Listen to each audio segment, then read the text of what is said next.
Père de grâce, nous voulons te rendre grâce ce soir. Merci pour le privilège d'être dans ta maison. Merci pour ta parole qui éclaire, qui délivre, qui restaure, qui guérit. Nous prions, Seigneur, que tu l'utilises pour nous séparer d'avec toute identité fabriquée par Satan. Merci pour cette grâce. Au nom de Jésus, nous avons prié. Nous considérons un thème très vraie identité. Retrouver sa vraie identité. Nous sommes dans Marc chapitre 5. Marc chapitre 5, je lis du verset 1 jusqu'au verset 15. Il arrivait à l'autre bord de la mer, dans le pays des Gadaréniens. Aussitôt que Jésus fut hors de la barque, il vint au-devant de lui un homme sortant des sépulcres et possédé d'un esprit impur. Cet homme avait sa demeure dans les sépulcres et personne ne pouvait plus le lier, même avec une chaîne. Car souvent il avait eu les fers aux pieds et avait été lié de chaînes. Mais il avait rompu les chaînes et brisé les fers et personne n'avait la force de le dompter. Il était sans cesse nuit et jour dans les sépulcres et sur les montagnes, criant et se maîtrisant avec des pierres. Ayant vu Jésus de loin, il accourut se prosternant devant lui et s'écria d'une voix forte, qu'y a-t-il entre moi et toi, Jésus, fils du Dieu très haut? Je t'en conjure au nom de Dieu, ne me tourmente pas. Car Jésus lui disait, sors de cet homme, esprit impur. Et il lui demanda, quel est ton nom? Légion est mon nom, lui répondit-il, car nous sommes plusieurs. Et il le pria instamment de ne pas les envoyer hors du pays. Il y avait là vers la montagne un grand troupeau de pourceaux qui paissaient. Et les démons le prièrent, disant, envoie-nous dans ces pourceaux afin que nous entrions en eux. Il le leur permit, et les esprits impurs entrèrent dans les pourceaux, et le troupeau se précipita des pentes escarpées dans la mer. Il y en avait environ 2000, et ils se noyèrent dans la mer. Le verset 14, ceux qui les faisaient paître s'enfuirent et répandirent la nouvelle dans la ville et dans les campagnes. Les gens allèrent voir ce qui était arrivé. Ils vinrent auprès de Jésus et ils virent le démoniaque, celui qui avait eu la légion, assis, vêtu et dans son bon sens. Et ils furent saisis de frayeur. Alors, quand nous analysons bien ce texte, nous voyons que le diable avait donné une identité de fou, voyez, à ce monsieur. Voyez, c'est le diable qui lui avait donné cette identité. Souvent, voyez, on l'appelle le fou de Gadara. Donc, tous ceux qui le voyaient, voyez, physiquement, voyaient un fou, car il était spirituellement couvert par des esprits de folie et de violence. Donc, beaucoup ont, voyez, ce problème aujourd'hui. Ils sont, voyez, sous la couverture des esprits de chômage, de frustration, de pauvreté, de célibat. Donc, il s'agit, voyez, des couvertures maléfiques. Donc, lorsque l'esprit, voyez, qui couvrait et possédait cet homme fut chassé, nous considérons le verset 15 encore, Marc chapitre 5, 15, la Bible dit, il a retrouvé sa vraie identité. C'est ce qu'on appelle ici, voyez, le bon sens. Voyez, un homme sensé. Il est redevenu un homme sensé. Il a retrouvé, ou bien, il a recouvert sa vraie identité. Marc chapitre 5, nous considérons le verset 15. Marc chapitre 5, le verset 15. Il vint auprès de Jésus et il vit le démoniaque, celui qui avait eu la légion, assis, vêtu et dans son bon sens, et ils furent saisis de frayeur. Il a recouvert sa vraie identité, laquelle identité devait le permettre d'accomplir les desseins de Dieu pour sa vie. Un fou ne peut pas accomplir les desseins de Dieu pour sa vie. Quelqu'un qui est lié, possédé, ne peut pas accomplir les desseins de Dieu, voyez, pour sa vie. Donc, la Bible dit, il était vêtu. Il était vêtu. Analysez bien le verset 15. Voyez, cet homme était vêtu. Cela veut dire qu'il avait été dévêtu, voyez, par les démons. Il avait été dévêtu de sa gloire. Il avait été dévêtu de son succès. Voyez, il avait été dévêtu de ses richesses. Voyez, et cela s'est fait en esprit. Maintenant, voyez, on l'avait revêtu, voyez, de la folie, de la frustration. Voyez, beaucoup vivent dans des cas pareils. Ils sont, voyez, dévêtus de la gloire de Dieu, dévêtus de leur destinée prophétique et sont revêtus de la misère, de la frustration, voyez, du célibat, du chômage et de la stagnation. Donc, le diable piège ainsi plusieurs personnes et les soumet à sa volonté. Ce faisant, il porte une identité maléfique. Ces gens-là portent une identité maléfique, puisque cette œuvre venait, voyez, du monde des ténèbres. Nous sommes dans 2 Timothée chapitre 2, nous considérons le verset 26. 2 Timothée chapitre 2, le verset 26. 2 Timothée chapitre 2, le verset 26.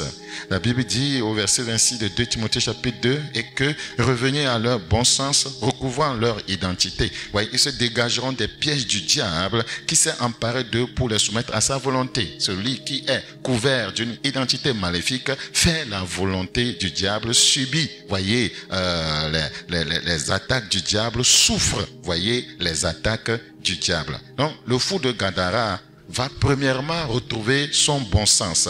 Et deuxièmement, voyez, il va retrouver sa destinée prophétique. C'était un évangéliste. Nous sommes dans Marc chapitre 5 encore.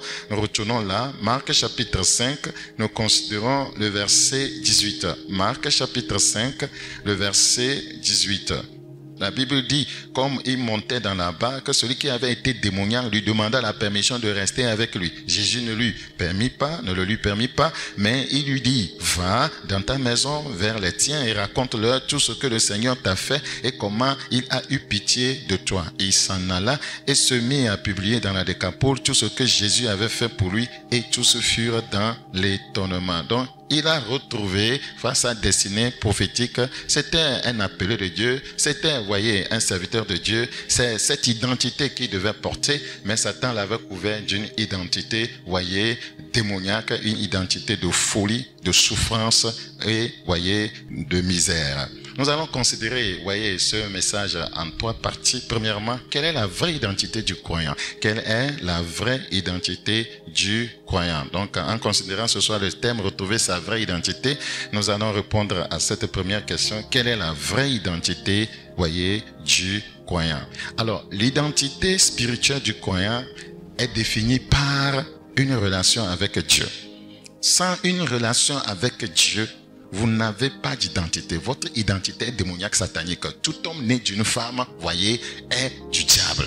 Donc, l'identité spirituelle du croyant, voyez, est définie par une relation avec Dieu et sa nature divine, voyez, qui lui est accordée en Christ. C'est-à-dire la nature de Dieu qui lui est accordée.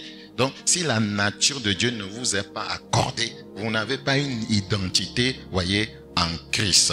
Donc, je reprends, l'identité spirituelle du croyant est définie par une relation avec Dieu et sa nature divine qui lui est accordée en Christ, et non pas les standards du monde. Et non pas les standards du monde. 2 Pierre chapitre 1 plutôt, 2 Pierre chapitre 1 le verset 3, comme sa divine puissance nous a donné tout ce qui contribue à la vie et à la piété.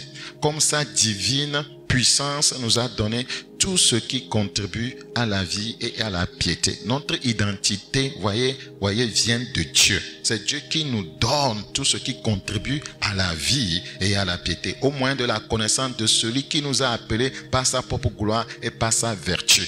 Donc, voyez, vous ne pouvez pas avoir une identité en Christ quand vous n'avez pas une relation, voyez, avec le Seigneur. Lesquels nous assurent, si vous avez une telle identité, voyez, qui a pour source Christ, lesquels nous assurent de sa part les plus grandes et les plus précieuses promesses. Cette femme n'avait pas cette identité. Les promesses de Dieu n'étaient pas pour elle. Voyez, elle était couverte par une autre identité. Donc, elle ne pouvait pas jouir des promesses de Dieu, des grâces de Dieu, des bénédictions de Dieu. Lesquelles nous assurent de sa part les plus grandes et les plus précieuses promesses, afin que par elle, vous deveniez participants de la nature divine, en fuyant la corruption qui existe dans le monde par la convoitise. Donc, si vous voulez devenir participant de la nature divine, voyez, avoir la nature divine en soi, c'est avoir une identité spirituelle. Bon, vous devez fuir la corruption, vous devez fuir le péché, vous devez vous séparer du monde. C'est très important. Donc, cette identité implique de reconnaître, voyez, notre filiation, voyez, divine. C'est très important. Voyez, notre statut de nouvelle créature, voyez, et de vivre selon les vérités révélées dans les Écritures, plutôt que par des émotions ou des, disons, par des circonstances terrestres. C'est très important. Alors, nous allons, voyez, essayer de pouvoir comprendre réellement notre identité en Christ. Comprendre notre identité en Christ. Dans Éphésiens 1, 5. Éphésiens chapitre 1, 5.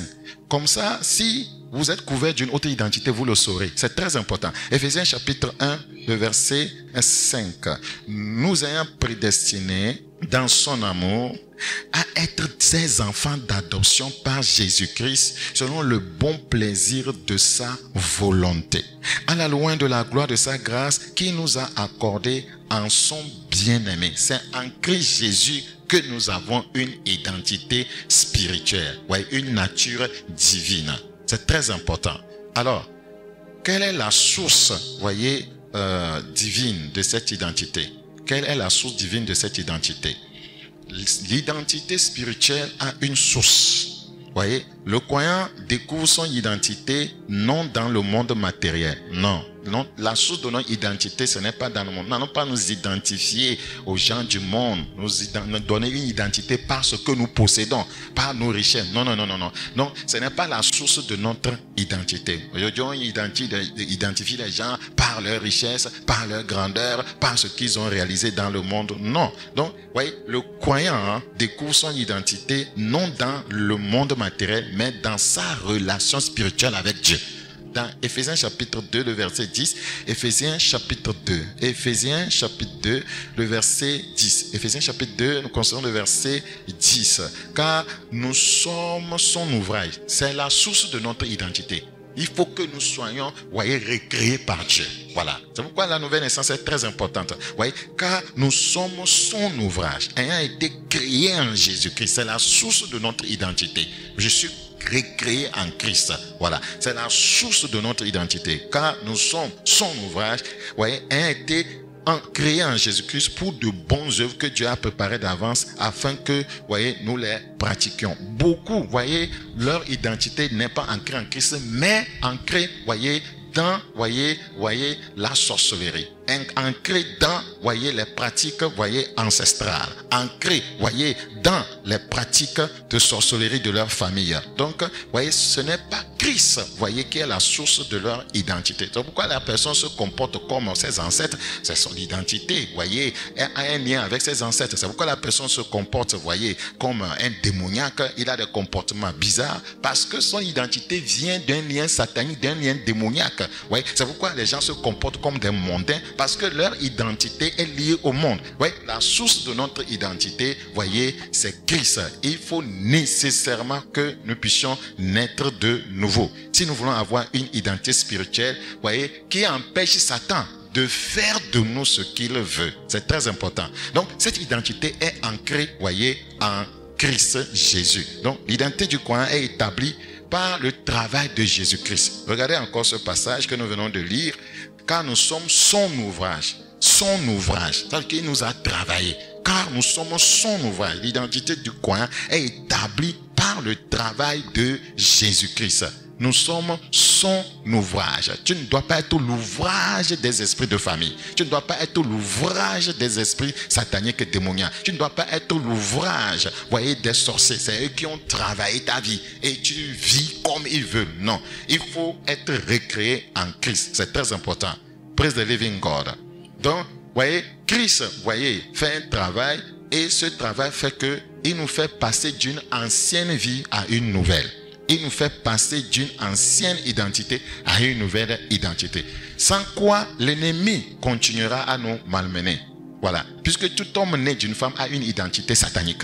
Donc, il nous fait passer, voyez, de la mort à la vie. C'est comme ça qu'il nous donne une nouvelle identité. C'est le travail qu'il fait pour nous. Il nous fait passer de la mort, voyez, à la vie. Et c'est l'œuvre de son âme qu'il a accomplie pour nous à la croix du Calvaire. Nous sommes dans Jean chapitre 5, le verset 24. Jean chapitre 5, le verset 24. En vérité, je vous le dis, celui qui écoute ma parole et qui croit à celui qui m'a envoyé a la vie éternelle et ne vient point en jugement. Mais il est passé de la mort à la vie. C'est comme ça on acquiert une nouvelle identité. Il faut d'abord écouter le Seigneur. En vérité, je vous le dis, celui qui écoute ma parole, c'est pourquoi nous disons cette identité est ancrée en Jésus-Christ. Celui qui écoute ma parole, la parole de Dieu, la parole de Dieu, la parole de grâce, l'évangile de grâce, la parole qui transforme, la parole qui délivre. La Bible dit, il a envoyé sa parole, elle a guéri les filles échappées de la fosse. Donc, c'est sa parole que vous devez écouter. Voyez, si vous voulez, voyez, quitter une identité morte, ancrée en Satan, voyez, à une identité vivante, ancrée en Christ Jésus-Christ. C'est très important. Voilà. Que le Seigneur nous accorde la grâce d'acquérir une nouvelle identité. Donc, cette nouvelle identité a trait à la liberté, à la puissance. Si vous avez une nouvelle identité, vous allez voir que vous serez libre vis-à-vis de tout lien. Vous serez libre vis-à-vis de l'esclavage du péché. Voyez, et vous manifesterez la puissance de Dieu. C'est très important. Cela dénote que votre identité est ancrée en Christ. Parce que Christ n'est esclave de qui que ce soit et Christ a la puissance suprême. Donc, c'est pourquoi nous disons que cette identité a trait à la liberté et à la puissance de Dieu. Nous sommes dans Apocalypse chapitre 1. Apocalypse chapitre 1. Nous considérons le verset 5. Et de la part de Jésus-Christ, le témoin fidèle, le premier-né des morts et le prince des rois de la terre, celui qui nous aime, qui nous a délivrés de nos péchés par son sang et qui a fait de nous un royaume. Ouais, il a fait un travail d'abord. Il nous a délivrés de nos péchés par son sang et qui a fait de nous un royaume, des sacrificateurs pour Dieu, son Père. À lui soit la gloire et la puissance au siècle des siècles. Vous voyez? Donc, il nous a donné la liberté vis-à-vis du péché, vis-à-vis de l'esclavage des démons. Vous voyez? Et il nous a conféré la puissance. C'est notre nouvelle identité.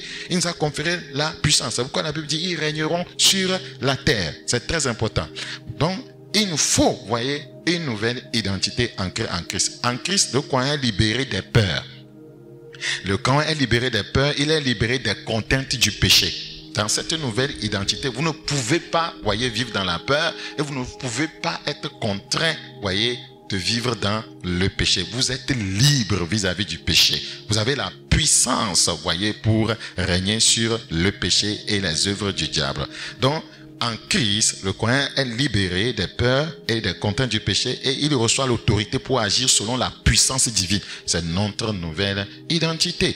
Nous sommes dans Luc chapitre 10, le verset 19. Luc chapitre 10, le verset 19. Luc chapitre 10, le verset 19. Voici, je vous ai donné le pouvoir de marcher sur les serpents et les scorpions. Donc, il nous donne la liberté et la puissance. Voici, je vous ai donné, c'est notre nouvelle identité. Voici, je vous ai donné le pouvoir de marcher sur les serpents et les scorpions et sur toute la puissance de l'ennemi. Et rien ne pourra vous nuire. Toute la puissance de l'ennemi. Nous devons croire à ça. Nous devons avoir la foi en ça. C'est la vérité. C'est Christ Jésus qui parle. Je vous ai donné le pouvoir de marcher sur les serpents et les scorpions. Les serpents, vous voyez, c'est tout ce qui a trait au monde des ténèbres et des scorpions. Et sur toute la puissance de l'ennemi. Et rien ne pourra vous nuire. C'est seulement dans une nouvelle identité que rien ne pourra nous nuire. Mais si nous continuons, voyez, dans l'ancienne identité, tout en clamant que nous sommes des croyants, voyez, nous serons esclaves de l'ennemi, nous serons manipulés par l'ennemi. Il va frustrer notre vie, voyez, il va nous maintenir dans la misère, la stagnation et la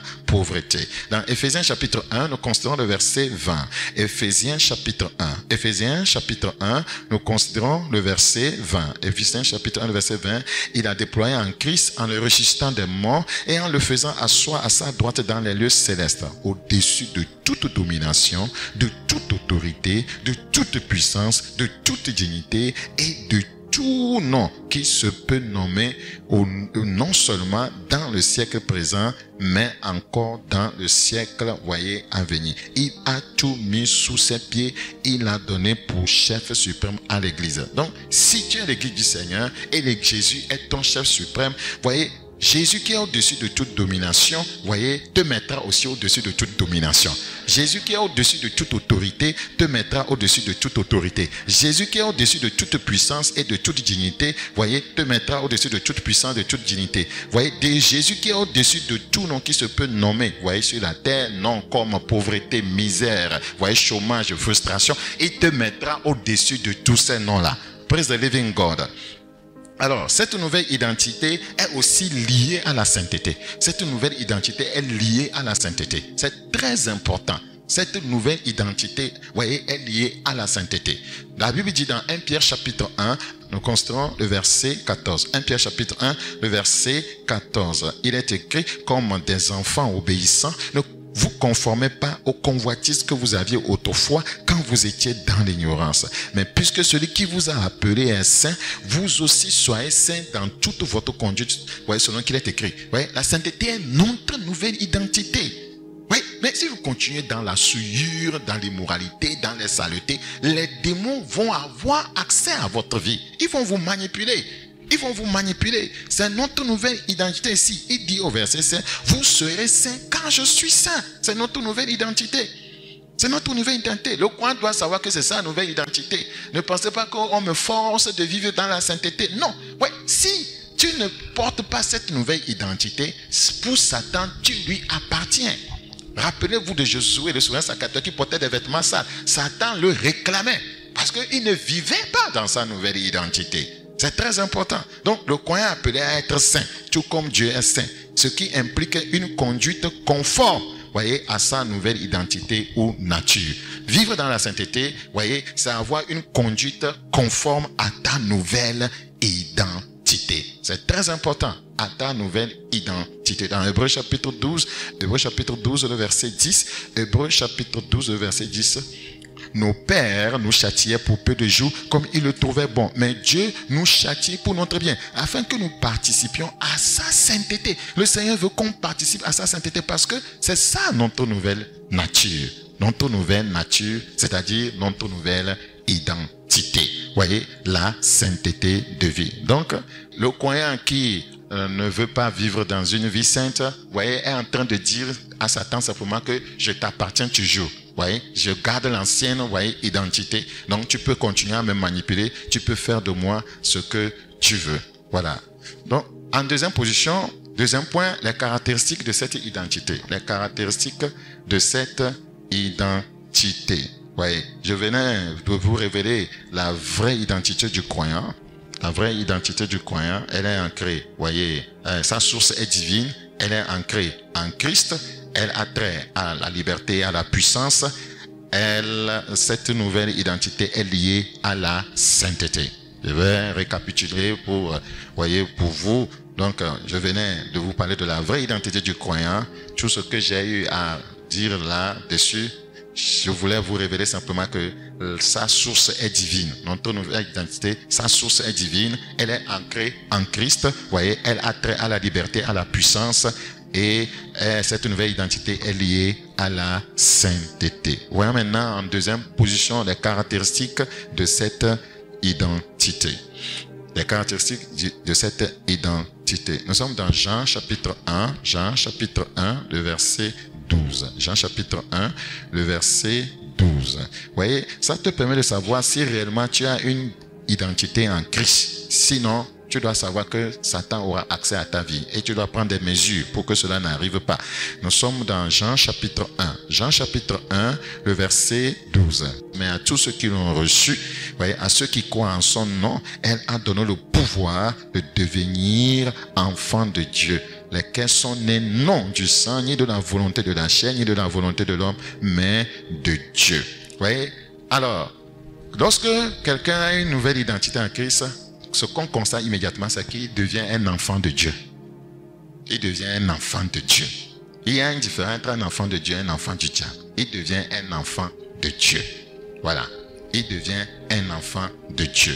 Être enfant de Dieu est une vérité fondamentale de l'identité spirituelle du croyant. Être un enfant de Dieu est une vérité fondamentale de l'identité spirituelle du croyant. Et on pense que je vais à l'église et je suis un enfant de Dieu. Non. La Bible dit à ceux qui croient en son nom, à ceux qui l'ont reçu, elle a donné le pouvoir de devenir. Voilà. Tout homme né d'une femme est enfant du diable. De devenir. Donc ça veut dire qu'il y a eu un travail là-bas. Vous voyez, il y a une transaction spirituelle là-bas. Donc un enfant de Dieu est différent, voyez, d'un enfant du diable ou d'une créature de Dieu tout court. Dans Jean chapitre 3, le verset 3. Jean chapitre 3, le verset 3, Jésus lui répondit, en vérité, je te le dis, si un homme ne naît de nouveau, il ne peut voir le royaume de Dieu. Donc un enfant de Dieu, c'est quelqu'un qui est né de nouveau, quelqu'un, voyez, qui appartient au royaume de Dieu. Il n'appartient plus au royaume du diable. Donc le diable ne peut plus avoir accès à lui facilement. Son identité est ancrée en Christ Jésus-Christ. Parce que, voyez, il y a eu une nouvelle naissance. La nouvelle naissance, voyez, nous mène vers une nouvelle identité. La nouvelle naissance nous mène vers une nouvelle identité. Quand quelqu'un n'est plus, voyez, togolais, il est français, voyez, il a certains droits, voyez. Il y a des choses que, voyez, l'État togolais ne peut pas faire, voyez, à son égard. Parce qu'il n'a pas une identité togolaise. C'est tellement important. Vous devez le savoir. Quand votre identité l'identité vient du royaume. Le royaume des ténèbres n'a pas le feu vert pour faire certaines choses sur votre vie. Voilà, c'est très très important. Nous sommes au verset 4. Nicodème lui dit, comment un homme peut-il naître quand il est vieux? Peut-il rentrer dans le sein de sa mère et naître? Jésus répondit, en vérité, je te le dis, si un homme ne naît d'eau, la parole et d'esprit, il ne peut rentrer dans le royaume de Dieu. Ce qui est né de la chair est chair. Vous voyez, c'est ça l'identité. Vous voyez, satanique, tout homme né de la chair a une identité diabolique.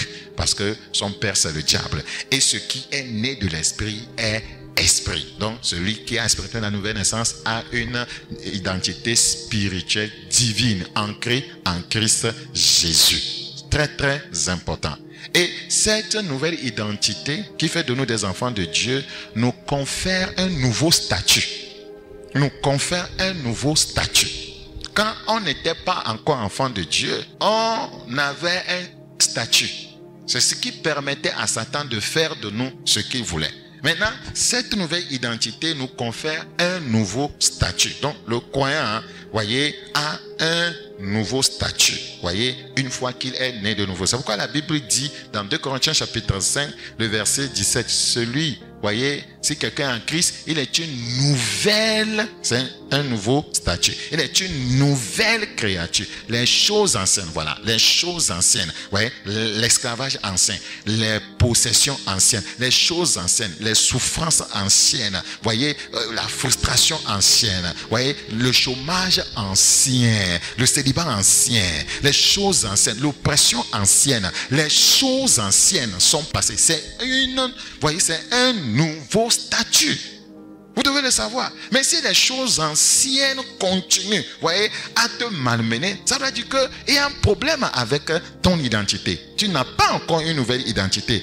Donc, tu n'as pas un nouveau statut. Les choses anciennes sont passées. Voici, toutes choses sont devenues nouvelles. Toutes choses, c'est ça le nouveau statut. Toutes choses, sans exception. Vous devez prendre Dieu au mot. Il ne ment pas. Toutes choses sont devenues nouvelles. Dans mon foyer, toutes choses sont devenues nouvelles. Dans ma relation avec mes frères, mes soeurs, toutes choses sont devenues nouvelles. Dans mes activités, dans mon travail, toutes choses sont devenues nouvelles. Toutes choses sont devenues nouvelles. C'est très important. Comment est-ce que vous dites que vous avez une identité en Christ, vous mentez, vous volez, vous gardez rancune? C'est une identité ancrée en Satan. Vous péchez, vous vous masturbez. Vous voyez que vous corrompez vos voix. Vous voyez que vous êtes sur des plateformes immorales. Mais vous n'avez pas une nouvelle identité. Donc c'est clair que Satan peut faire de vous ce qu'il veut. C'est la vérité. Il vous faut, quand vous avez une nouvelle identité, vous avez un nouveau statut. Un nouveau statut. C'est très important. Ouais, avant que quelqu'un ne devienne un ministre, il était un citoyen ordinaire. Quand il devient ministre, vous allez voir que les choses changent. Les choses changent. Il ne vit plus dans le quartier où il vivait. Ou bien on fait des aménagements notoires. La plupart des ministres vivent, vous voyez, dans un secteur dédié aux richards. C'est un nouveau statut. Un nouveau statut. Praise the living God. Si vous ne croyez pas, rien ne changera. Vous avez un nouveau statut. Vous devez croire en ça. Vous devez avoir une telle mentalité. C'est ça qui va vous permettre de vaincre l'ennemi. Alors, quand vous avez un nouveau statut, votre corps devient le temple du Saint-Esprit. Ce n'est plus le temple des démons. Votre corps devient le temple du Saint-Esprit. Le temple du Saint-Esprit. Le temple du Saint-Esprit. Ça ne devient plus le temple de Satan, le temple du péché. Non, non, non, non. Le temple de la haine, le temple de la colère. Non, non, non, non, non. Le temple du Saint-Esprit. Le temple du Saint-Esprit, pas le temple de la maladie. Le temple du Saint-Esprit. Donc, ce qui témoigne, voyez, de votre nouvelle identité. Nous sommes dans 1 Corinthiens chapitre 6. 1 Corinthiens chapitre 6, nous considérons le verset 19. Ne savez-vous pas que votre corps est le temple du Saint-Esprit qui est en vous, que vous avez reçu de Dieu et que vous ne vous apparteniez point à vous-même? Maintenant, si j'appartiens dorénavant à Dieu, comment est-ce que Satan a accès à moi? Satan peut-il prendre ce qui est entre les mains de Dieu? C'est les questions que nous sommes appelés à nous poser. Satan peut-il venir prendre dans les mains de Dieu, voyez, ce qui appartient à Dieu? Il dit que personne ne lui arrache ses brebis. Nous lisons encore. Ne savez-vous pas que votre corps est est le temple du Saint-Esprit. Ce n'est plus le temple de la fornication, le temple de la masturbation. Non, le temple du Saint-Esprit. Le temple du Saint-Esprit qui est en vous, que vous avez reçu de Dieu et que vous ne vous apparteniez point à vous-même. Combien de croyants savent qu'ils ne s'appartiennent plus à eux-mêmes? Voyez, nous en parlons régulièrement, mais vous ne voulez pas accepter ces réalités spirituelles. Si vous n'acceptez pas ces réalités spirituelles, vous subirez, voyez, les frustrations émanant de Satan. Alors, praise the living God. Nous parlons des caractéristiques de la nouvelle identité. Alors, le croyant qui a une nouvelle identité, sa destinée est céleste. Sa destinée est céleste. Sa destinée, voyez, est divine. Le croyant est un héritier des promesses de Dieu, destiné à partager les biens promis par Dieu. Quand vous avez une nouvelle identité, votre destinée est céleste. C'est très important. C'est très important. Dans Romains chapitre 8, le verset 17. Romains chapitre 8, le verset 17. La Bible dit, or, si nous sommes enfants, nous sommes aussi héritiers. Je l'ai dit, voyez, la caractéristique première, voyez, de quelqu'un qui a une nouvelle identité, c'est qu'il est enfant de Dieu. Et quand il est enfant de Dieu, il a un nouveau statut. Voilà. Et quand il a un nouveau statut, voyez, sa destinée est céleste. Sa destinée est céleste. Or, si nous sommes enfants, nous sommes aussi héritiers. Héritiers de Dieu et co-héritiers de Christ. Si toutefois nous souffrons avec lui, afin d'être glorifiés avec lui. Donc, nous sommes héritiers des grâces de Dieu, des promesses de Dieu, des biens de Dieu. Nous ne sommes pas héritiers de la pauvreté. Parce que Christ n'est pas pauvre. Nous ne sommes pas héritiers, voyez, de la souffrance. Nous ne sommes pas héritiers du chômage. Nous ne sommes pas héritiers du célibat. Nous ne sommes pas héritiers de la frustration, de la dépression. Nous ne sommes pas héritiers de ces choses. Voilà, nous devons refuser cela. Nous devons refuser cela. Nous ne sommes pas héritiers d'un foyer, voyez, misérable. Un foyer où il n'y a pas d'entente, où il y a des conflits permanents, où on souffre. Nous ne sommes pas héritiers de ces choses-là. Nous ne sommes pas héritiers de l'esclavage des démons. Nous ne sommes pas héritiers de l'esclavage de la sirène. Nous ne sommes pas héritiers de la masturbation. Nous ne sommes pas héritiers du copinage. Nous ne sommes pas héritiers, voyez, du concubinage. Nous ne sommes pas héritiers, voyez, de ces choses-là. Non, vous devez le savoir. Nous avons un nouveau statut. Notre destinée est céleste. Nous sommes héritiers de tout ce qui émane de Christ. Nous sommes héritiers de tout ce que Christ possède. Nous sommes héritiers des 7 trésors de Christ Jésus. Praise the living God. Vous devez croire à ça. Vous devez croire à ça. Est-ce que vous avez une identité ancrée en Christ?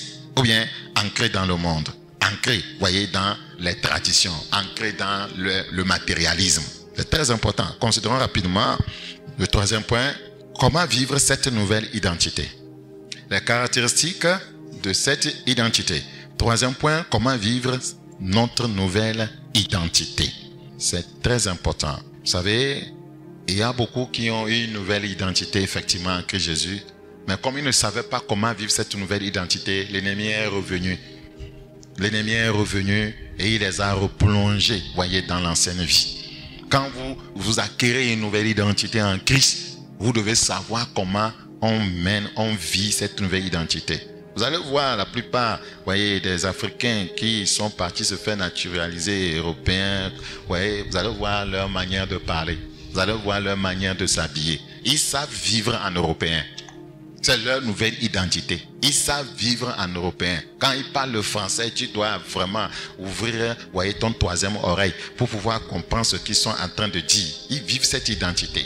Avant de vous marier, vous étiez célibataire. Vous vous comportiez comme un célibataire. Les célibataires, des fois, reviennent à la maison à minuit. Ils ne disent rien. Ils mangent au bord de la route. Voyez, ils s'habillent comme des jeunes. Tout ça là. Mais lorsque vous vous mariez, vous avez une nouvelle identité. Vous avez une identité d'homme marié, de femme mariée. Vous ne pouvez plus avoir comme amis des célibataires. Voyez, vous ne pouvez pas, voyez, aller n'importe où, vous habiller n'importe comment, revenir à la maison quand vous voulez. Ce n'est pas possible. Que vous soyez homme ou femme, voyez, vous avez des comptes à rendre à votre femme ou à votre mari. Vous avez une nouvelle identité. Vous ne vivez plus seul, vous vivez à deux. Donc, quand vous avez une nouvelle identité en Christ, vous n'êtes plus seul. Vous ne vous appartenez pas à vous-même, vous appartenez à Christ. Donc, vous devez vivre votre nouvelle identité selon que Christ, votre époux, vous le demande. C'est très important. Si vous ne vivez pas de telle sorte, vous aurez des problèmes. Le concurrent de Christ qui est Satan, qui qui essaie de vous courtiser et de vous ramener dans son royaume finira par avoir la même mise sur vous. Parce que vous ne vivez pas votre nouvelle identité. C'est très important. Praise the living God. Alors, rapidement, comment on vit sa nouvelle identité en Christ? 1. Ça passe par la méditation sur les Écritures. La méditation, voyez, des Écritures. La méditation des Écritures. Donc, la Bible est un miroir qui permet de comprendre et d'embrasser cette identité, voyez, spirituelle, cette identité nouvelle. Si vous ne lisez pas la parole de Dieu, vous ne saurez pas comment on vit la nouvelle identité. Encore une dernière fois. Si vous ne lisez pas, méditez pas les Écritures, vous ne saurez pas comment on doit vivre sa nouvelle identité. Tu te fais naturaliser français et tu ne connais pas la Constitution française et tu ne connais pas, voyez, les droits et les devoirs d'un Français, tu vas poser des actes qui vont, voyez, te condamner. Donc, il faut, pour vivre sa nouvelle identité, il faut passer par la méditation, voyez, des Écritures. C'est très important. La Bible est un miroir. Donc, au fur et à mesure que vous méditez les Écritures, voyez, cette nouvelle identité, voyez, commence à se manifester par votre vie, par vos actes, par vos actions, par votre langage, par vos comportements. C'est pourquoi les Écritures disent dans 2 Corinthiens chapitre 3, le verset 18, 2 Corinthiens chapitre 3, le verset 18, nous tous qui, le visage découvert, contemplons comme dans un miroir. Le miroir ici, c'est la parole de Dieu. La gloire du Seigneur. Parce que nous voulons revêtir cette nouvelle identité qui est ancrée en Christ. Donc, les Écritures révèlent Christ. Les Écritures parlent de Christ. Christ est la parole. Donc, nous tous qui, le visage découvert, contemplons comme dans un miroir la gloire du Seigneur. Nous sommes transformés en la même image, en la même identité. Vous n'aurez pas l'identité spirituelle qu'il faut ancrer en Christ si vous ne lisez pas la parole de Dieu. Si vous ne méditez pas la parole de Dieu, vos actes, vos manières de vivre vont contredire votre nouvelle identité. Et c'est ce qui permet maintenant à Satan d'attaquer, de vous détruire, de vous frustrer et de faire de vous ce qu'il veut. Donc, nous tous qui, le visage découvert, contemplons comme dans un miroir la gloire du Seigneur, nous sommes transformés en la même image, c'est-à-dire cette identité de Christ. Voilà, de gloire en gloire, comme par le Seigneur l'Esprit. Très important, nous sommes dans Jacques chapitre 1, le verset 23. Jacques chapitre 1, le verset 23, car si quelqu'un écoute la parole et ne la met pas en pratique, il est semblable à un homme qui regarde dans un miroir, son visage naturel. Le miroir nous parle de la parole de Dieu. Donc, c'est la parole de Dieu qui nous amène à nous corriger, à couper dans nos vies, dans nos caractères, nos comportements, voyez, toute identité qui ne pas conforme à celle de Christ. Très important. Tout comportement, tout caractère, toute manière de vivre, de parler, de réagir, voyez, qui n'est pas conforme à l'identité de Christ. Donc, c'est le miroir de la parole de Dieu qui nous aide à atteindre un tel objectif. C'est très important. La Bible dit dans Jean chapitre 5, le verset 39, Jean chapitre 5, nous concernons le verset 39, Jean 5, le verset 39. Christ Jésus parlait ici, il dit ceci, vous sondez les Écritures parce que vous pensez avoir en elles la vie éternelle. Ce sont elles qui rendent témoignage de moi. Donc les Écritures rendent témoignage de moi. Les Écritures disent comment je suis. Les Écritures disent comment je me comporte. Les Écritures disent comment je parle. Les Écritures disent comment j'aime. Les Écritures disent comment je donne. Les Écritures disent comment je pardonne. Donc si vous ne sondez pas les Écritures, vous ne méditez pas la parole de Dieu, vous ne pouvez pas vivre votre nouvelle identité en Christ. Vous ne pouvez pas.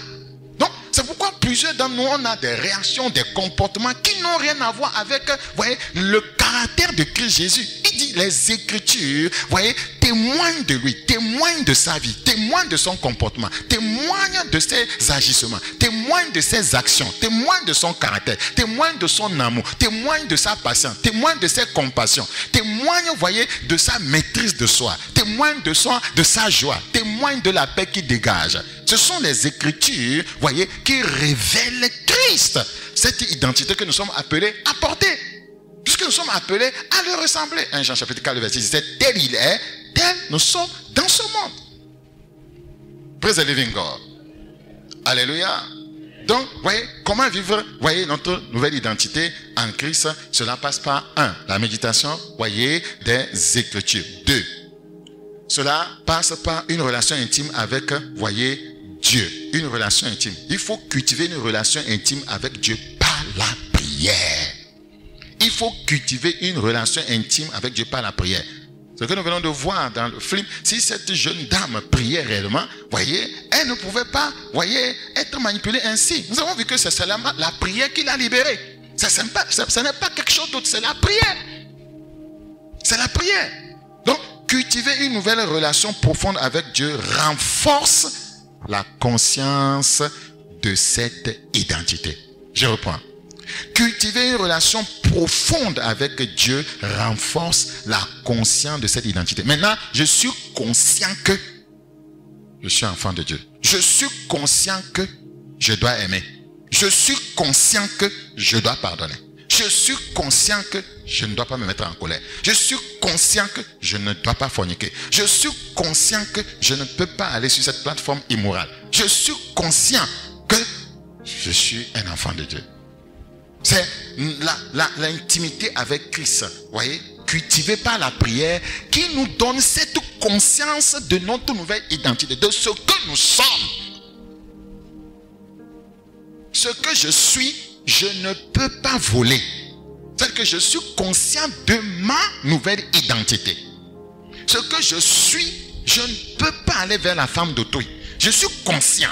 La conscience est une puissance. C'est quand on a une conscience souillée qu'on tombe. La conscience est une puissance. La conscience est une puissance. Je suis conscient, conscient, conscient de l'onction. La conscience, être conscient de ce qu'on est une puissance. Il vient de me marcher sur les pieds. Ça m'a fait mal, mais je suis conscient que je suis un enfant de Dieu. Je ne peux pas l'insulter. Je ne peux pas le frapper. Mais la plupart du temps, les croyants perdent rapidement cette conscience. C'est à moi que tu as fait ça. Je vais te montrer. Toi et moi, c'est fini. Tu n'es pas conscient de ce que tu es. Tu n'es pas conscient de ta nouvelle identité. C'est nous-mêmes qui ouvrons la porte à Satan dans nos vies. Satan n'a aucune autorité sur celui qui a une nouvelle identité, à moins que vous lui fassiez le chemin. Très important. Donc, cultiver une relation profonde avec Dieu renforce la conscience de notre nouvelle identité. Nous sommes dans Luc chapitre 9, le verset 29. Luc chapitre 9. Luc chapitre 9, le verset 29. Luc chapitre 9, le verset 29. La Bible dit au verset 29, pendant qu'il priait, l'aspect de son visage changea et son vêtement devint d'une éclatante blancheur. Au fur et à mesure que, voyez, nous prions, nous lui ressemblerons. Praise the living God. Parce qu'il est blanc, il est pur, il est saint. Et, voyez, ils étaient conscients, voyez, que, voyez, l'aspect de Christ a changé. Lui-même, Christ lui-même était conscient que son aspect a changé. Donc, la prière change notre aspect, nous rend conscients de ce que nous sommes. Par la prière, Christ voit que non, il est pur, il est saint, il est blanc. C'est par la prière que vous saurez ce que vous êtes réellement en lui. Praise the living God. C'est pourquoi le Seigneur dit dans Luc 18, voyez, dans une parabole, il faut toujours prier et ne point se relâcher. Donc, la prière nous fait prendre conscience, voyez, de qui nous sommes en Christ. La prière nous fait prendre conscience de qui nous sommes en Christ. La prière, vous allez voir que celui qui ne prie plus régulièrement, voyez, il commence à devenir charnel. Il n'est plus conscient de ce qu'il est. Toute personne qui ne prie plus commence à devenir charnel. Quand on voit quelqu'un charnel, il fait n'importe quoi, pas n'importe comment, il insulte les gens, il ment, il aime aller vers des choses sales, c'est qu'il ne prie plus. Il ne prie plus. La prière nous blanchit plutôt. Elle ne nous salit pas. Ça veut dire que tu ne pries pas vraiment.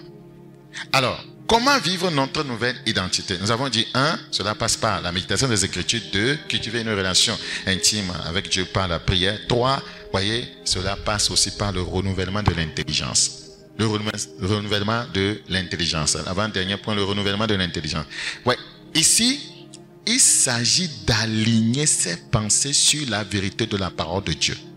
Ce que le miroir qui est la parole de Dieu te montre de Christ, tu fais quoi? Tu alignes tes pensées sur la vérité de cette parole. Quand le miroir te dit, voyez, qu'il y a une tâche ici, tu dois enlever, tu t'alignes sur ça, tu acceptes cela. On appelle ça le renouvellement de l'intelligence. Donc, ici, il s'agit d'aligner ses pensées sur la vérité de la parole de Dieu.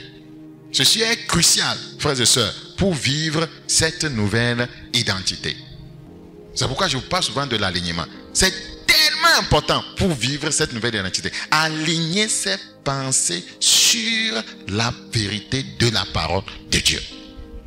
Là, on dit que le croyant vit sa nouvelle identité. Ce que la Bible a dit là, c'est ce que moi je fais. C'est la nouvelle identité. Tu vis ta nouvelle identité. Tu vis ta nouvelle identité. Le diable aura du mal. Dans Romains chapitre 12. Romains chapitre 12. Romains chapitre 12. Romains chapitre 12. Romains chapitre 12. Le verset 2. La parole de Dieu nous dit qu'on doit se garder pur avant le mariage. Donc moi je vis ça. Je ne permets à aucun garçon de me toucher. C'est là-bas que Satan aura du mal à t'avoir. Mais tu permets qu'on te touche, tu te salis. Tu as ouvert les portes à Satan. Les démons, voyez, détruiront ta vie de toute manière. C'est une question de temps. Regardez, nous sommes dans Romains. Romains chapitre 12, le verset 2. Romains chapitre 12, le verset 2. Ne vous conformez pas au siècle présent. Ça veut dire qu'il faut se conformer, voyez, à la parole de Dieu. Mais soyez transformés par le renouvellement de l'intelligence afin que vous discerniez quelle est la volonté de Dieu. La volonté de Dieu nous est révélée premièrement par les Écritures. Afin que vous discerniez quelle est la volonté de Dieu, ce qui est bon, agréable et parfait. Dans Tite 2, 1, Tite chapitre 2, nous commençons le verset 1. Pour toi, dis des choses qui sont conformes à la saine doctrine. Comment est-ce que tu peux dire des choses conformes à la saine doctrine? Ou comment est-ce que tu peux vivre selon la saine doctrine si tu ne la connais pas? C'est pourquoi ça commence par la méditation des Écritures. C'est tellement important. Tu ne peux pas parler selon les saines Écritures. Tu ne peux pas, voyez, agir selon les saines Écritures si tu ne les connais pas. Tu ne peux pas aligner ta vie, voyez, sur la parole de Dieu si tu ne connais pas cette parole. Donc quand nous venons enseigner, ne pensez pas que c'est une perte de temps. Il faut prendre le temps, c'est crier seulement. Prier, crier, crier, sauter, sauter. Les gens fuient les enseignements. Oh, ouais, c'est un grand sacrifice qu'on fait avant de venir enseigner. Demandez à tout homme de Dieu. Le ministère d'enseigner, le ministère le plus difficile. C'est le ministère le plus difficile. C'est pourquoi la Bible dit que ceux qui enseignent ou qui prêchent sont dignes d'un double honneur. Tite 2, le verset 1. Tite chapitre 2, le verset 1. Pour toi, dis des choses qui sont conformes à la saine doctrine. Luc chapitre 8, le verset 21. Luc chapitre 8, le verset 21. Luc chapitre 8, le verset 21. Luc chapitre 8, le verset 21. Dans Luc 8, le verset 21. Luc chapitre 8, le verset 21. La Bible dit, mais il répondit, ma mère et mes frères, ce sont ceux qui écoutent la parole de Dieu et qui la mettent en pratique. Aligner sa vie sur la parole de Dieu, c'est la pratiquer. Et c'est ça, vivre sa nouvelle identité en Christ. C'est ça, vivre sa nouvelle identité en Christ. Très important. Dans Jacques 1, le verset 22. Jacques chapitre 1, le verset 22. Jacques chapitre 1, le verset 22. Mettez en pratique la parole. Et ne vous bornez pas à l'écouter en vous trompant vous-même par de faux raisonnements. Mettre en pratique la parole de Dieu que vous connaissez, que vous méditez, que vous écoutez, c'est vivre votre nouvelle identité. Celui qui pratique la parole de Dieu, Satan a du mal à le toucher. Parce que cette parole qu'il vit, c'est cette parole, voyez, qui va le faire se réaliser.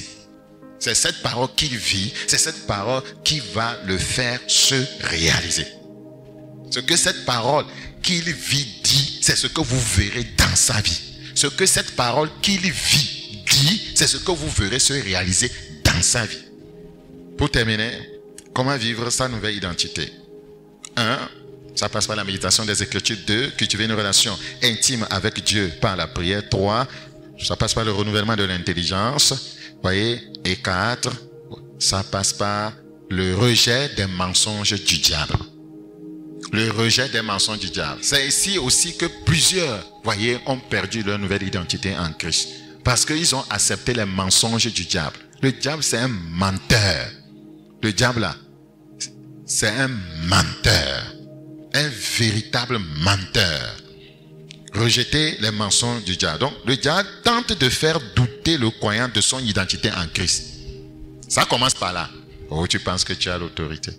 Toi, tu penses que tu es pardonné. Toi, tu penses que tu es enfant de Dieu. Tu penses que toi, tu ne peux plus tomber. C'est comme ça. Dieu a-t-il réellement dit? Rappelez-vous de Genèse chapitre 3. Dieu a-t-il réellement dit Il va te faire douter de ce que tu es en Christ. En Christ, tu es victorieux. Il va te faire savoir, vous voyez, par quelques circonstances de la vie, que toi, tu ne peux pas être victorieux. Il veut t'avoir ça. Quand vous confrontez un démon, comme vous l'avez vu des fois ici, le démon, au préalable, n'a pas peur de vous. Hein. Il commence à rire. Ha, ha, ha, ha. Tu dis au nom de Jésus. Il dit, ha, ha, ha, ha. Un jour, on faisait la délivrance. Quand nous disons au nom de Jésus, le démoniaque a plongé la main dans le sac de la jeune dame, a fait sortir un miroir et est en train de se peinturer. Nous, on criait à tue-tête. C'est pour vous faire douter de ce que vous avez en Christ, de l'autorité. Et j'ai dit, sang de Jésus, elle a jeté le miroir. Un jour, on faisait la délivrance. La jeune dame a commencé à rire, à rire. Et elle m'a dit, mais si je ne vous dis pas les démons qui sont en moi, vous ne pouvez pas les chasser. C'est la vérité. Mais tu dois l'obliger à parler. Et elle a parlé, non? Elle a appelé ça, non? Donc, c'est pour vous faire croire que vous n'êtes rien. Vous n'avez pas la puissance. Ça commence par là. Les mensonges du diable. Vous vous réveillez en sursaut la nuit, vous avez fait un rêve terrifiant. Voyez, le diable vous fait croire que non, vous avez été vaincu. Regardez dans le rêve, on t'a souillé, tu n'es rien. Ça commence par là. Ça commence par là. Il ne faut pas accepter les mensonges du diable. Des fois, ce sont des scénarios sataniques démoniaques où on te prend comme un acteur. Voyez, dans ce film que tu vois dans ton rêve et te faire croire que c'est ce que tu es. Satan est un menteur. Il a chassé les gens dans les églises. Voyez, en faisant un scénario que le pasteur est venu coucher avec eux et ils ont dit que le pasteur là c'est un occultiste. Et ils ont parti. Le diable c'est un menteur. Il veut vous ramener dans son camp. Il prêche l'évangile du mensonge. Il veut que vous croyez en un tel évangile. Afin que vous puissiez, voyez, recouvrir cette ancienne identité, voyez, que vous avez perdue. L'identité qui vous permettait d'être en relation avec lui. Par le mensonge, toute personne est en relation avec le diable. Parce que c'est le père du mensonge. Nous sommes dans Jean 8, le verset 44. Jean chapitre 8, le verset 44. Jean chapitre 8, le verset 44. La Bible dit, vous avez pour père le diable et vous voulez accomplir les désirs de votre père. C'est ce qu'il veut, non? Quand vous avez une identité satanique démoniaque, ancrée dans le péché, voyez, vous accomplissez les désirs du diable. Voyez, il a été meurtrier dès le commencement et il ne se tient pas dans la vérité parce qu'il n'y a pas de vérité en lui. Il n'y a pas de vérité en Satan, aucune vérité, il n'y a pas de vérité en lui. Lorsqu'il profère le mensonge, il part de son propre fond, car il est menteur et le père du mensonge. Donc, le diable fera tout pour vous faire douter. Voilà, pour vous faire douter de votre nouvelle identité en Christ. Il est donc important de lutter contre ces mensonges. Il faut lutter contre les mensonges du diable. Nous sommes dans 2 Corinthiens chapitre 11. 2 Corinthiens chapitre 11, le verset 3. Toutefois, de même que le serpent séduisit Ève par sa ruse, je crains que vos pensées ne se corrompent et ne se détournent de la simplicité à l'égard de Christ. Il a menti à Ève. Il a séduit, il a utilisé la ruse. Il n'a pas changé. Il n'a pas changé. Et ils avaient une bonne identité de départ. Hein. Satan les a amenés à avoir son identité. Par quoi? Par le mensonge, par la ruse. Rejetez les mensonges du diable. Faites attention au message que vous écoutez. Tout ce que vous écoutez sur les réseaux sociaux. Nous sommes à l'ère du grand mensonge. La Bible dit dans les derniers temps même là, il y aura des gens qui vont sortir, ils vont faire même tomber le feu du ciel avec toutes sortes de miracles. Il faut faire attention. Tout ce qui est miraculeux ne vient pas de Dieu. La Bible appelle ça des miracles mensongers. Il faut faire attention. Dans Romains chapitre 1, le verset 25. Romains chapitre 1, le verset 25. Eux qui ont changé la vérité de Dieu en mensonge. C'est le travail même de Satan. Changer la vérité de Dieu en mensonge. Et qui ont adoré servir la créature au lieu du Créateur qui est béni éternellement. Aujourd'hui, les gens adorent la créature. Les gens adorent les pasteurs. Les gens adorent les stars. Les gens adorent les stars, entrent en transe en voyant une star. C'est la vérité. Les gens enlèvent leurs habits et déposent pour que la star passe. Vous voyez? Donc, voilà un peu, voyez, comment retrouver sa vraie identité en Christ. Donc, ce soir, Dieu veut que tu te dévêtes de la nature maléfique que t'a imposé le diable. C'est-à-dire l'identité maléfique. Dieu veut que tu te dévêtes de l'identité maléfique que t'a imposé le diable et que tu te revêtes, voyez, de ta vraie nature, de ta vraie identité, celle d'un vainqueur. Je dis celle d'un vainqueur. Nous sommes dans Isaïe chapitre 25. Isaïe chapitre 25, vous voyez, pour la prière. Isaïe chapitre 25. Isaïe chapitre 25. Ouvrez dans Isaïe chapitre 25. Isaïe chapitre 25, nous considérons le verset 7. Isaïe chapitre 25, le verset 7. Et sur cette montagne, il anéantit le voile qui voile tous les peuples, la couverture qui couvre toutes les nations. C'est une couverture démoniaque qui couvre, voyez, ton identité. Si tu le lui permets, voyez, et tu ne sauras pas réellement ce que tu es en Christ. Voilà. Ce soir, il faut que tu aies les yeux ouverts et que tu puisses te séparer de cette couverture et recouvrir ton identité en Christ Jésus. C'est ce qui s'est passé avec Zacharie. Nous sommes dans Zacharie chapitre 3. Zacharie chapitre 3, nous allons nous arrêter là. Zacharie chapitre 3, nous considérons le verset 1. Zacharie chapitre 3, le verset 1. Il me fit voir Josué le souverain sacrificateur debout devant l'ange de l'Éternel et Satan qui se tenait à sa droite pour l'accuser. L'Éternel dit à Satan, que l'Éternel te réprime Satan, que l'Éternel te réprime lui qui a choisi Jérusalem. N'est-ce pas là un tisson arraché du feu? Or Josué était couvert de vêtements sales. Ce n'était pas une identité ancrée en Christ. Satan lui-même l'a amené, voyez, à se couvrir de vêtements sales et Satan lui-même vient l'accuser. Satan même va te donner le plaisir, après il va dire, Seigneur, il s'est donné ce plaisir que tu interdis. Elle s'est donné ce plaisir que tu interdis. Renvoie-la du ciel. Renvoie-le du ciel. Laisse-moi la frapper. Laisse-moi la détruire. Pourtant, c'est lui-même qui t'a poussé, qui t'a fait miroiter cela comme quelque chose de bon. Et après, il vient devant Dieu, il t'accuse encore. Le diable est mauvais. C'est pourquoi les gens disent que c'est un bâtard. Praise the living God. Il ne peut plus dire que Dieu est son père. Il est sans père, c'est un bâtard. Quelqu'un qui est sans père, voyez, il n'a pas de repère. Et il fait, voyez, les choses qui engendrent la perdition. Satan, voyez, il n'a pas de père. Donc, les frères et sœurs qui ne veulent pas avoir un père, vous ne voulez pas que quelqu'un vous corrige. Vous n'aurez aucune repère. C'est un repère. Vous n'aurez aucun repère. Vous ne voulez pas qu'il y ait un père. Personne ne doit vous dire que ça, c'est ça. Ça, il ne faut pas faire ça. Vous voulez être vous-même. Vous allez voir, vous serez un bâtard. Les gens sans père n'ont pas de repère et sont des bâtards. Les gens sans père n'ont pas de repère et sont des bâtards. Les gens sans père n'ont pas de repère et sont des bâtards. Les gens sont sans père. On peut dire ça. Les gens sans père. Les gens sans père. Les gens sans père. Les gens sans père n'ont pas de... Ils sont des... Les gens sont... Plusieurs fois, les gens sont des... Les gens sont... Je sais avant de faire. Praise the living God. Donc, les gens sans père n'ont pas de repère et sont des bâtards. Voilà. Est-ce que tu as un père? Ça commence par Dieu. Est-ce que Dieu est ton père? Si Dieu est ton père, la parole de Dieu sera ton repère. Si Dieu est ton père, la parole de Dieu sera ton repère et tu ne seras pas un bâtard. Ton père combattra pour toi. Ton père te pourvoira à tes besoins. Ton père combattra pour toi. C'est très important. Praise the living God. Ce soir, il te faut un père pour avoir un repère afin de ne pas être un bâtard. Nous sommes dans Zacharie chapitre 3, toujours nous continuons au verset 3. Jésus était couvert de vêtements sales et il se tenait debout devant l'ange. L'ange prenant la parole dit à ceux qui étaient devant lui, ôtez-lui les vêtements sales, ôtez-lui cette identité ancrée dans le péché, dans le monde, dans la saleté.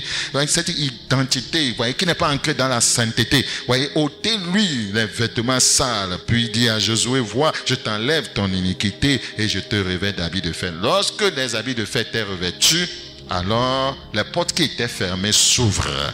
Alors tu commences à vivre les promesses de Dieu. Vous voyez, l'héritage de Dieu devient ton héritage. Vous voyez, tu commences à entrer dans ton héritage. Il me fait entrer dans mon héritage. Vous voyez, il vous faut une identité ancrée en Christ. Levons-nous pour la prière, s'il vous plaît.